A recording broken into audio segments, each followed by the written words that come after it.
guys. I don't want to be disrespected as an artist. I work damn hard. Because there's a show, The Greed Desire. Yeah. I shot, I think we are 4 or 5 years ago. So now it's playing at Africa Magic. No royalties, no nothing. That's rubbish. There is somebody's getting paid for that. Yeah, definitely. And lots of money. Yeah, that's so true. This is like, it's illegal what's happening to artists in South Africa. So and nobody's getting held accountable. There was a situation in SAMPRO where the management took millions of artists' money without talking to them, and they've been chowing the money. Not only have they been chowing the money, because they write in invoice, lying invoices, basically saying that I did when they see that there's this account, undocumented files, which is the bulk of the money at SAMPRO, because they can only control maybe the record label artists, but it's not only record label artists. There's everybody creating music, and this music creates money. So what's happening at SAMPRO is that people are just dipping in, and nobody's stopping them, and there's no rules in place, and it's illegal. That's the thing, because you choose to be silent about it. Right? You choose to see things transpiring in your face, but then just because you still want to be employed somewhere, you just prefer to sit back and let things happen accordingly. And you broke, you need that money, you understand? And it's ridiculous that artists are broke, because we work hard, guys. Yeah, that's so true. So like talking about artists, or even just being silent and not wanting to say anything, not wanting to voice out whatever might be affecting them. And when are you so vocal? So does that come to your disadvantage? Of course it does. And would you think of changing the way you handle situations at times? The thing is that if nobody speaks, then we're all going to be screwed, guys. Yeah. Evil prevails when good people say nothing. Yes. So some of us have to be willing to make the sacrifice. It would just be wonderful if more people supported us, so that the system can actually change for everyone, so we can all benefit. Yeah. Because right now, no one's benefiting in our silence. So you choose to speak for the masses out there. It's not even choose. What choice do we have, guys? I mean, guys. I don't want to be disrespected as an artist. I work damn hard. Yeah, that's true. And you've been in the industry for how many years now? Yeah, flip. Over 20 years. Yeah. 2 decades now. Yeah. Over 2 decades. Over 2 decades. Just over. What would you change? What would you change in the industry? There's a lot to change. You know, the rights of artists are the main contention. Like I say, that you as the music creator will get maybe 8% of your work, and everybody else around you is getting money off your work. Why are the publishing houses and the music record labels, why do people there all have nice cars? They've got medical aids, they've got annuities, retirement annuities, things off our work, guys. How does this even make sense? Yeah. People have got retirement annuities, I have medical aid from my work, but I don't have. Sure. That's very powerful. That's very powerful indeed. But then otherwise, one more question before even taking it to the music, because now Kimangikiti M and Yippee will be coming through, because we're still tuned into the Good Morning Africa Breakfast Show, and we are having a conversation with Ntsiki Mazwai. So Ntsiki, because way back then, because you've been in the industry for 20 years, so there was no social media. You know, do you prefer those days when there was no social media, where people would now just come to you on some Ntsiki into so why in whereas at that time you could just delay your statement and move on? I prefer social media because it's given us power, it's given us a voice. Yes. Before, the white people used to create our stars. So they would choose Abonang, resource Abonang, give her all the endorsements, and then it elevates her. But now we're at an era where anyone can come in. Bo Ino can come in. Bo Musa Kawura can come. Anyone, Bo Eva, Bo Dino, everyone can come in. And then it's now fair where the audience can choose. Actually, no, we like Tandokazi. We like, So it's not now about the whites saying, here is your star. We are choosing our own stars. So I prefer it. So even because we do see upcomings for social media, and then we do have those who are qualified, who went to school to be in the industry. So do you think there's an unfairness in the mixture of maybe, let's say, typical production wants someone with numbers, and other than someone with a talent? I wasn't saying social media influences.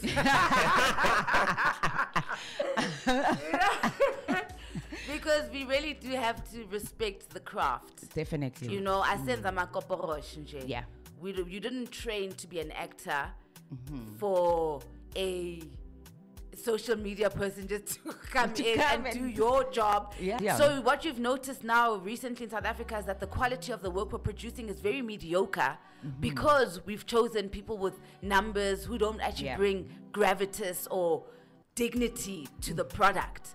So until we go back to knowing that slow and steady wins the race, and rather we actually want quality so that we've got things to talk about, you know. Only things with quality are going to be remembered. True. That's so true. Yo, yeah, that's a mic drop right there. Otherwise, we're still chilling with Ntsiki Mazwai. I'm enjoying this conversation. I don't want to lie. I'm trusting that you are too. If maybe you do have a question or two, please do the right thing at... Right, that is at One Africa Radio TV across all social media platforms. Or you can send us a WhatsApp on 078-934-9311. That is it. Hona Jeki Tswala Bam. Enjoy, and we'll see you after this.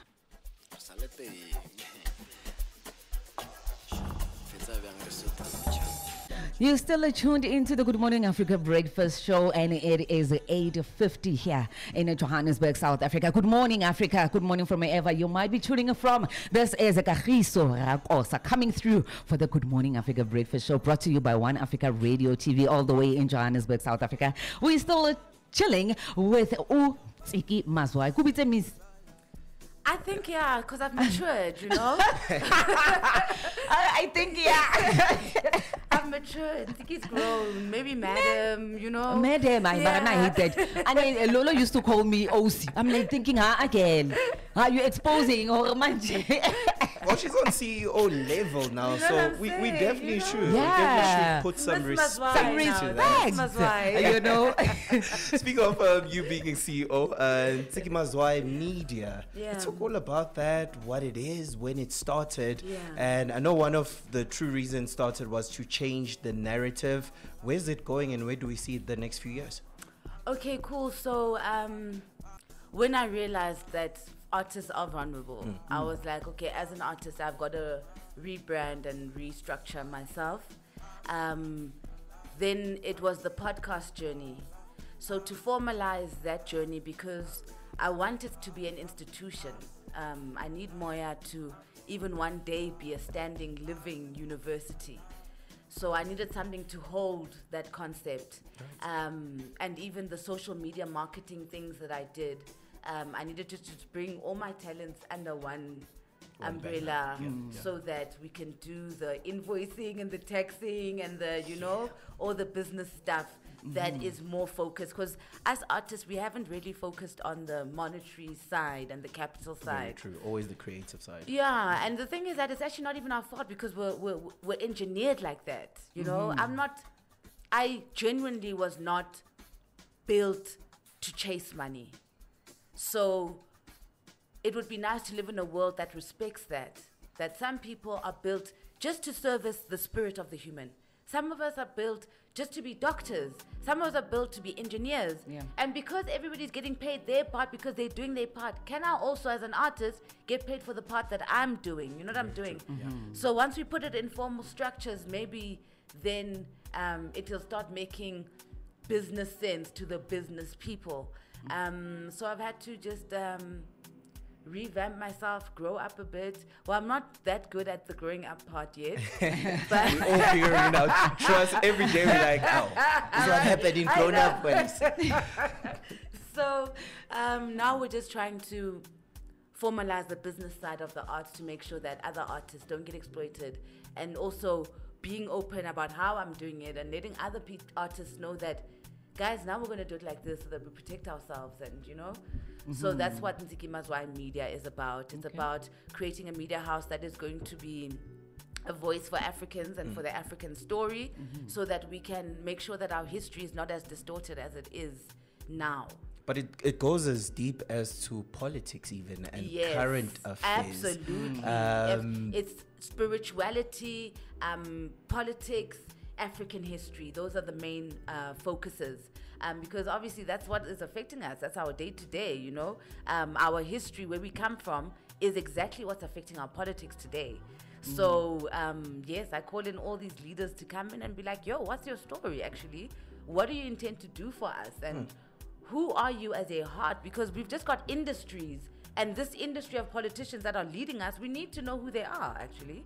True, very true. So 30 years into our democracy, I mean, we're about to have our elections now. What is your stance or your advice to the voter? Because this is dubbed as one of the most important elections we're going to have post, of course, the apartheid elections that we have. You know, we must always be careful not to fall into the same trap we fell into for 94, where Abelungu and the capitalists do this media hype thing. Both South Africa, we love you, all that stuff, both stronger together. Because these stronger together concepts, they keep the status quo in place and things don't change. So the most important thing about these elections for me is that we actually educate ourselves and we know exactly what's going on, so we can call out our leaders and call out what's going on. The emergence of MK is very interesting for our politics because it's actually the rebel child. Because Abelung have been controlling everybody and they forgive all. So now there's this faction that's like actually has this cartel in actually. It's about time for a change, actually, you know what? I've changed my mind actually. So, and you can see the way they're trying to demonize us and make us not pay attention, but we're actually like saying actually actually, you know, I think a lesson was learned. You know, that's why we would see so many people even registered to vote this year, you know, and we do encourage all South Africans and also all those African countries who are going through to the votings this year. But we also need to hold the politicians accountable, and parliamentarians, because a lot of them are corrupt in there and they still stay in there. Why would you have people with corruption scandals still in parliament? So we actually need to be more vocal and more. I advocate for the beating up of politicians, guys. I'm joking. You actually have ambitions to shift and go into the political space. I hate that. I hate how people are like, now, hey, and I'm like, no, I'm in. You're pointing it out. You see it, and we're like, come say it in parliament. Yeah, you know. I'm like, I'm in Funi, guys. You've been dragging me for 20 years. Now you want me to go and say I'm in Funi. You know what? I've got so many questions to ask you, but then unfortunately we are running out of time because Bobotikal will be just walking in studio because that is his time slot between 9 and 11 o'clock. But I love Bobotikal. You love Bobotikal, as you said, I love the dance hall scene. The Rastas. We were at Catch a Fire Festival this past weekend. Okay. You know, they're doing amazing stuff. There's a production house called Lioness Productions, women-owned, but she runs the best reggae festivals in the country. So the Rasta community is actually doing very well. It is, and he's holding it down, you know, even here at One Africa. Yeah. And we're talking about you right now, Joe. So, Ntsiki, any last words for our listeners out there? Just that, please subscribe to Moya Podcast. Just go there, Moya, Ntsiki Mazwai. Yeah. We are reprogramming ourselves. We are fixing our DNAs. We are unlearning the lies we've been learned, and just building a people that is stronger and that is self-assured and that loves themselves and know their history. So subscribe to Moya is the most important thing. Subscribe to Moya, and your personal social handles? At Ntsiki Mazwai. At Ntsiki Mazwai in all platforms. Agnandaba on Twitter. You know, I'm the boss there. You will find it on Twitter. Thank you once again, Ntsiki. Thank you. It's a pity I didn't speak to your audience. I like them better than you guys.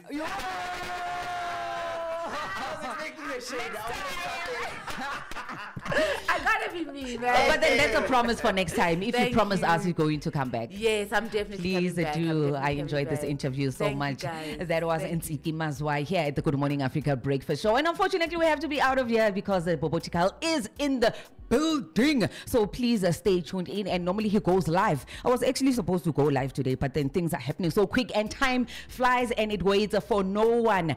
Bye-bye for me. Prosper. Enjoy your weekend. We out Monday. Monday it is.